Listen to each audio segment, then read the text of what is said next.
Good morning. So the presentation this morning is going to be on about growing in pots.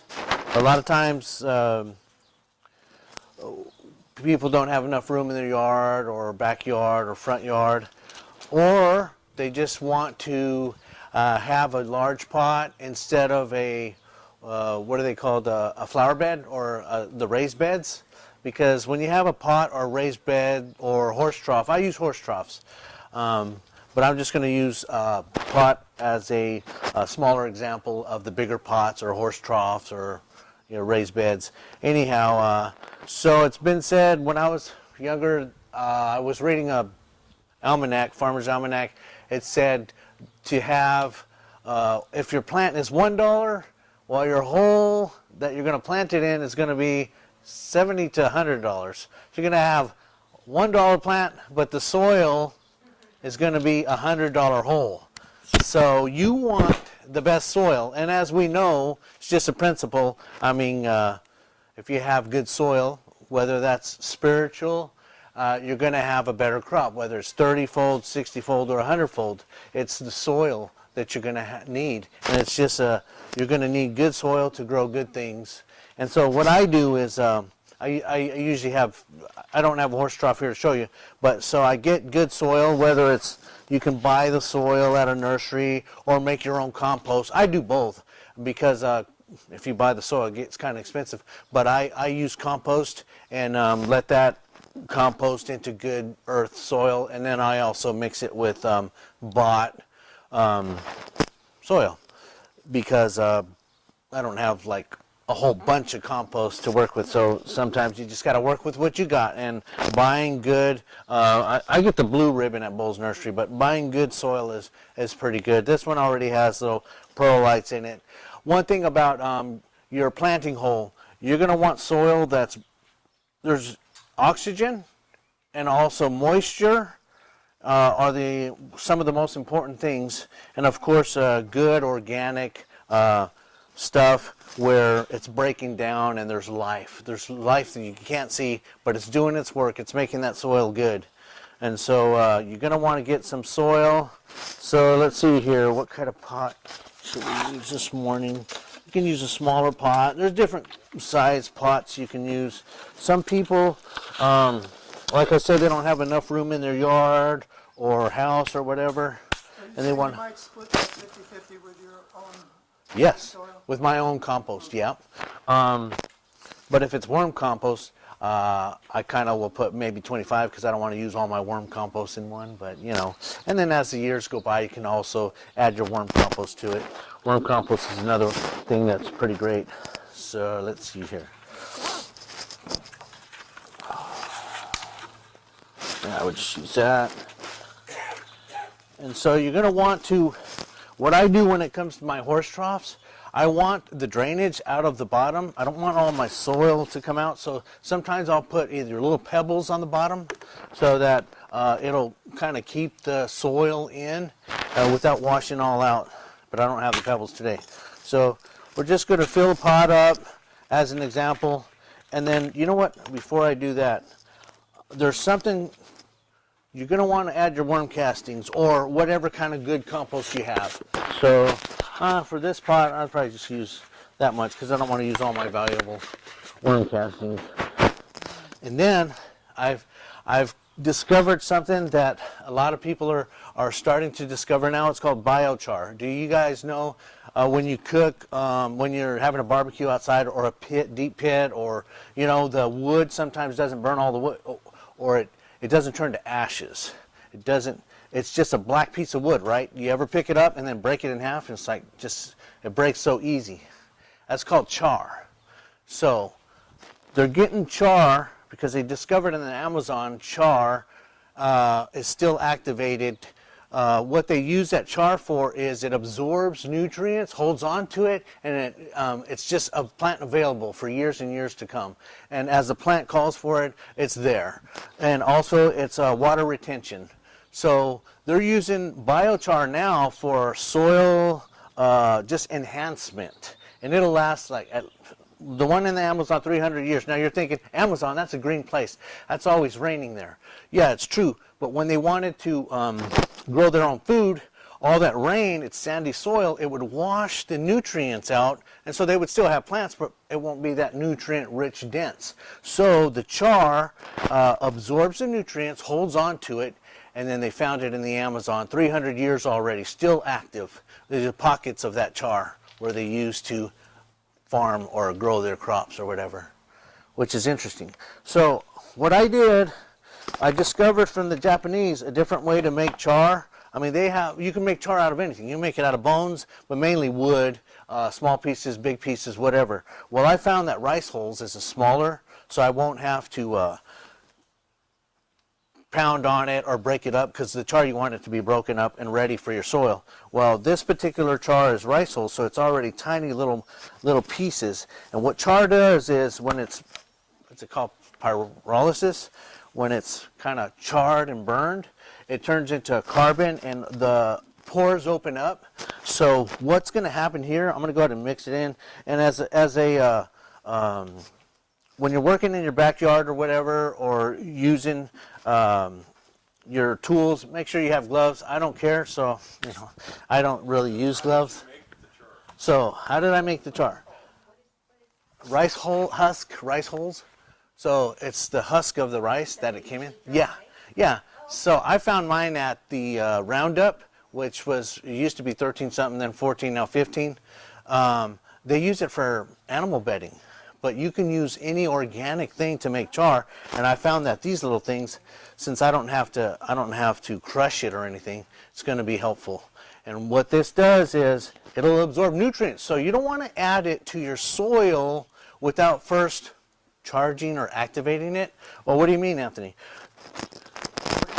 Yes, charging or activating the char is you put, say like worm tea in here and let it set for about 24 to 48 hours, or even longer if you want.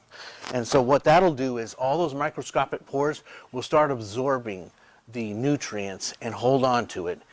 Because if you put it in without being charged or activated, it's going to rob your soil for a while. It'll come back, but it'll start robbing your plants of their nutrients this year and maybe even next year. So you don't want to wait 2 years. You want to charge it, activate it, and then add it to your soil.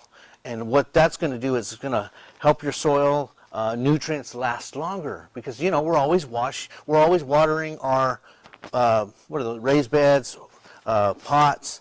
And what happens is the plants will uptake the nutrients, but a lot of times it'll be washed out. But the char is going to be holding on. Biochar is going to be, it's char first, but when it's activated, then you call it biochar. So the biochar is going to be in there activated and just ready for years and years and years. And that's going to be helpful to your plants. You said use tea?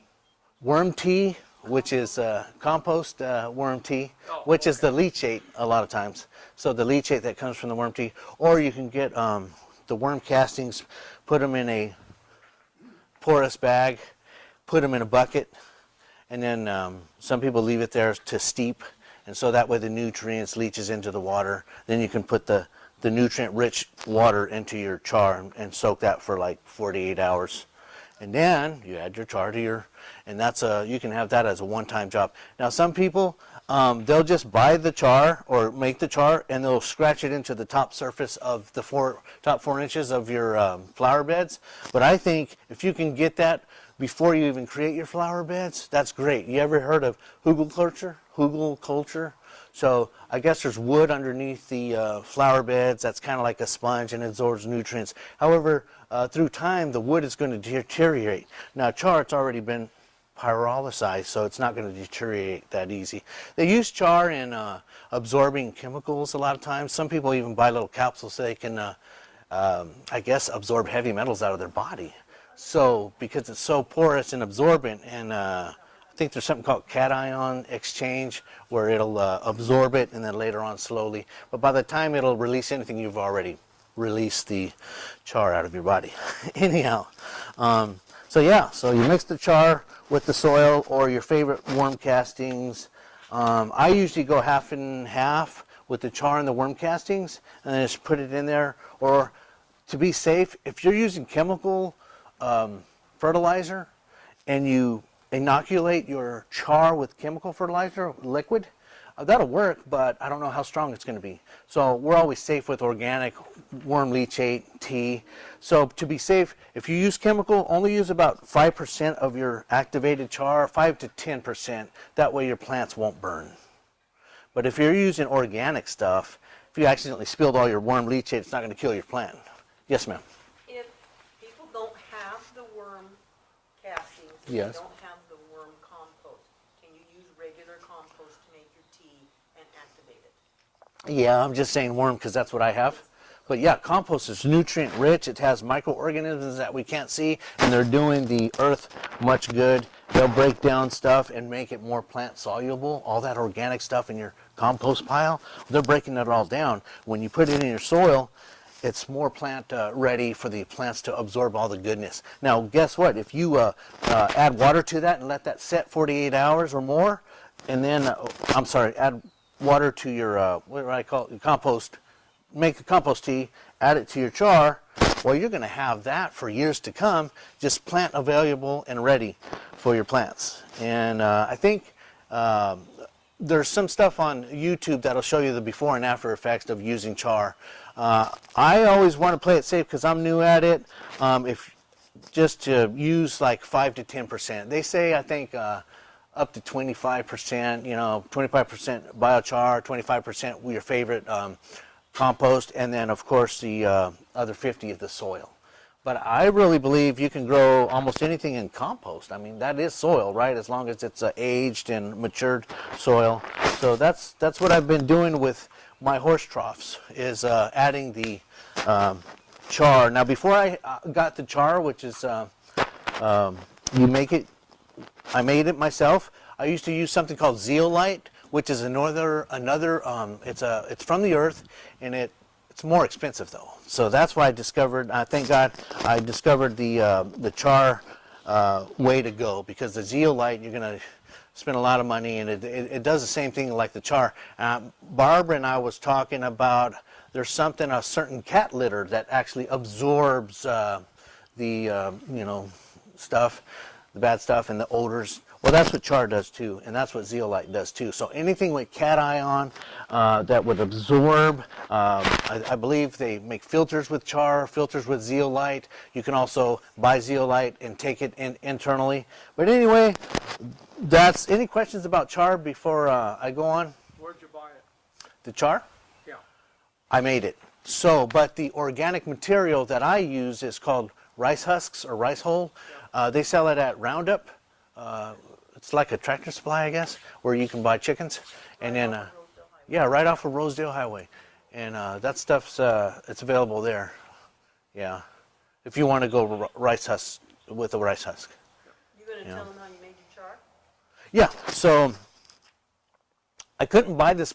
I was looking on there, and the Japanese have this cone-shaped metal with holes, and then a tunnel coming up, like a metal tunnel. And then, so they put some fire underneath, like, burnt wood on fire, and they put the cone on top, and then they put the rice coals all the way around. And what's going on is the heat of it is coming out the tunnel, but at the same time, it's like a 5-hour burn. The rice husks are burning, are cooking, and they're becoming, they're usually about yellowish or beige. Well, they turn into, not ash, but they turn into char after about 5 hours. So I guess I think it just cooks without oxygen, so it doesn't really burn the organic matter of the husks. It just cooks it without burning it to ashes. So you don't want ashes. You want the char of the matter. So some people are buying this wood char that you barbecue with, and it's already cooked for you. So if you don't want to do that job that I do, just go buy the whole big old briquette bag of wood briquettes, of course, and that's char. It's all natural. You'll look on it, it'll say all natural, 100% oak or whatever. Well, that's your char ready. You just got to crush it. This one you don't have to crush it, but you got to cook it. Or, So you've got this cone? So I couldn't find it on Amazon because it's way in Japan. And I was taking pictures, putting it on Google.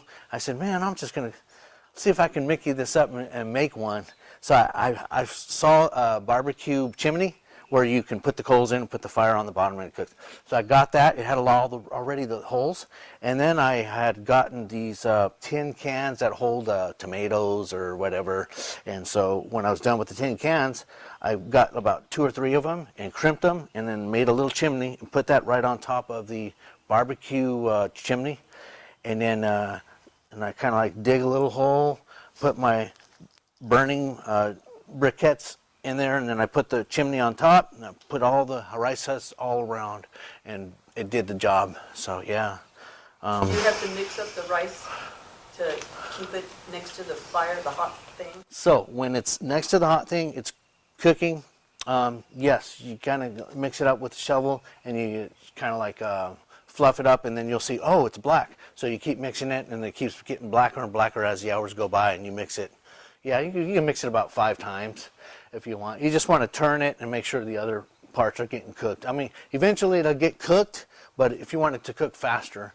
And then once it's time to put it out, you better make sure that you soak it pretty good with the water, because if you don't, I made the mistake and it smoldered overnight. It was all ashes. That's all this work. And they told, yeah, so, yes, ma'am. When you did your tower, you said you used briquettes for your fire? Yeah, you can use wood briquettes. I had the wood kind of barbecue char in the bag. So the big ones. That's for your fire. Yeah, and it's weird because it never burns out. I don't know how, because as it's burning, it's sucking in, I don't know what it's sucking in, oxygen? And then it's coming out the tunnel, and for 5 hours, I mean, the briquettes would have been burned down already. So, but for some reason, it just keeps going and going and going. I don't know what's going on. Maybe the lack of oxygen or something, or it's just going out the top. I still got a lot to learn about it. I just know the biochar works.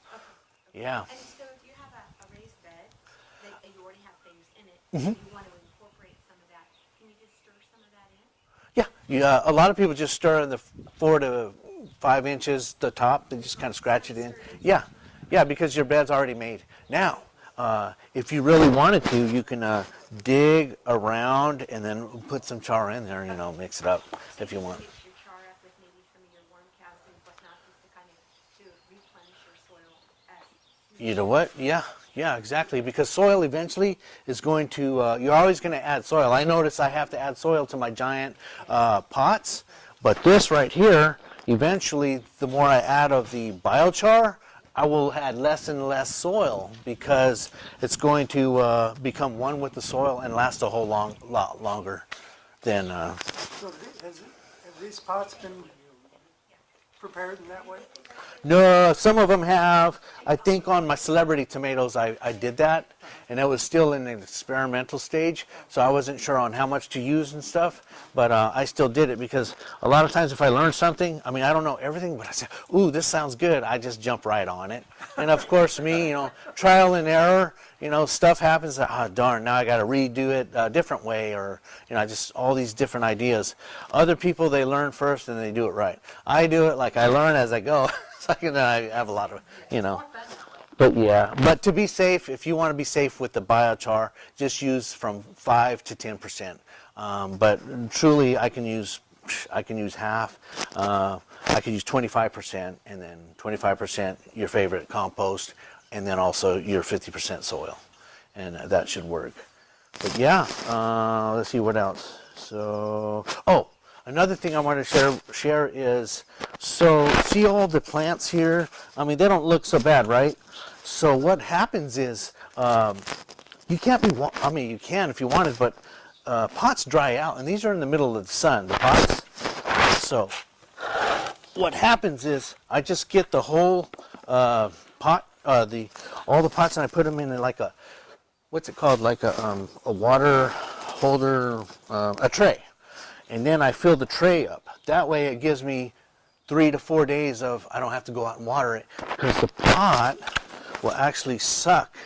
The soil will suck the water up, and you're not drowning your plants, and it's not drying out as fast. So it just keeps sucking the water up as needed into your pots. And that's how I grow the startlings here, because it's just a lot of work if you went out and hand watered all the time.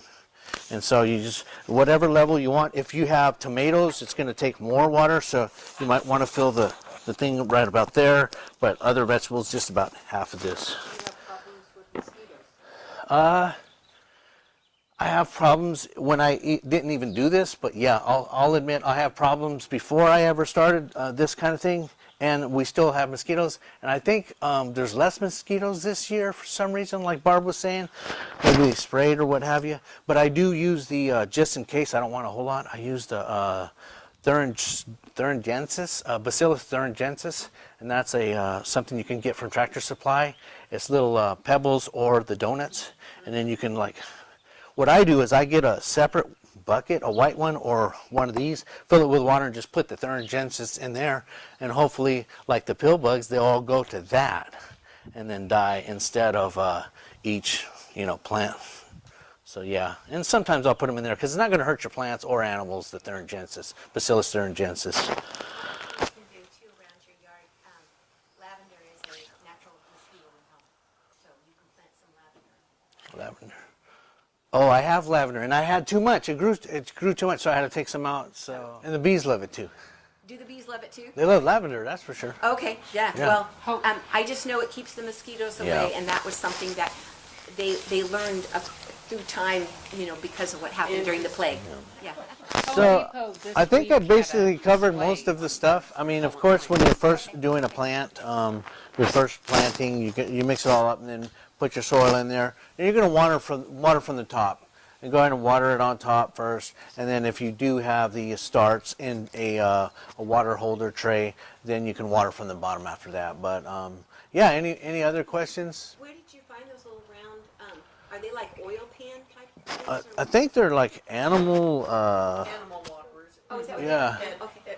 Home Depot food or tray Tractor or Supply. water. Yeah, Tractor Supply. Supply or- They used to be $7. They may have went up. But yeah, I use them for plants. And Yeah, then the so, yeah. plants that you have underneath you, what are those for? The plants are you guys to take home, or whatever plants you want. We have some fig trees. We have shishito peppers. Anybody ever have shishito peppers? Those are abundant, and so they're from Japan. And a lot of the gourmet restaurants are sautéing them now. And so when they start growing, they're going to be green. Sauté them up with some oil, not olive oil, because that kind of, I think maybe avocado oil and some sea salt. And that's about it. You can even add some soy sauce if you want, but yeah. Spicy. They're not spicy. So 1 out of every 10, you're going to get one that's kind of spicy. All the other ones, it's not going to be spicy. Yeah, it's interesting. Yeah, so the plants here to take home. And any other questions? Did you name all the plants? Most of them have names on them. Okay. Yeah, the tomatoes this time are not celebrity. They're champion tomatoes. Over here, anybody wants celebrity. Oh, great. And then we have, Looks like a fig. yep, and there's some fig trees in there. Yeah. If anybody wants a fig tree. On Anthony's figs, just FYI, if you get a big fig, you got a big tree, you got a lot of leaves. Take 2 or 3 of those leaves and cut them up and boil them for 10 minutes and steep them for 10 minutes. And it makes a wonderful tea. Add some ice and it's a very refreshing tea. And it adds in some magnesium and minerals to your body that you wouldn't normally have. So if you want a nice little tea, the fig leaves make a fabulous tea. That's interesting. This with the leaves, like you do with the stems? No. Okay, that's great. Because when you pop open a stem, there's that white milk. No, I just, Oh. when I pick the leaf, you get this big leaf, I just break off the stem at the leaf, and Okay. I just cut them up or rip them up and put them in the pot. Thanks for that. Make sure you boil it with the lid on it for 10 minutes. Turn it off, let it steep for 10, and then add ice or whatever, if you want honey or lemon or whatever. Make it taste makes a very good. nice tea. Yeah. It probably doesn't taste all that great, but if you mix No, it with it does another... taste good. Oh, it does? Okay, well, great. Yeah. Can be an attest to that. She gets to be a guinea pig all the time, too. Hey, I've got a new tea for you. Anything else? Thank you. Thank you. Question, quick, worms, you have a worm farm? I have a separate trough for worms, yeah. Where'd Yeah. you get your worms at? The first starter worms are the red wiggler worms that I get. I think it's Ben's. I don't know if it's Uncle Ben's or Ben's Worm Farm online. If you look it up, it'll be a guy with a hat and some glasses.